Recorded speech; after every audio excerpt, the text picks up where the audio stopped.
The US Commerce Secretary Wilbur Ross talks in Beijing were meant to flesh out a potential deal with China on the purchase of more US goods, from agriculture to energy.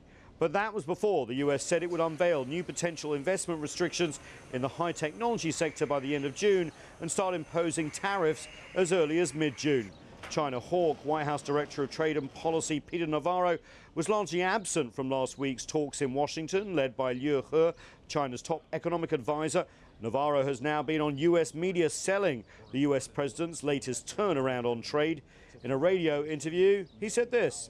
The statement yesterday, historic in nature, is twofold. The president is going to levy 25% tariffs on $50 billion worth of Chinese exports to us. Those exports are precisely the exports in these China 2025 industries. The other area the US is targeting is China's acquisition of high technology know-how, either by legitimate investments or what the US labels intellectual property theft and forced technology transfers. Meanwhile, Beijing says the sudden hardening of the US position ahead of the third round of talks will only damage US credibility. When it comes to international relations, each and every flip-flop will only lead to further depletion and squandering of a country's credibility and reputation.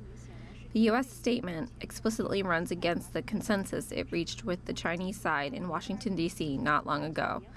We urge the U.S. to honor its words and meet China halfway in the spirit of our joint statement.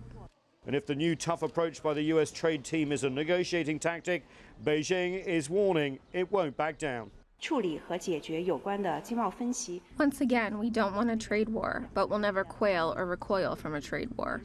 One move can always be countered by another. If the U.S. is bent on having its own way, we will surely take firm and forceful measures to safeguard our legitimate rights and interests.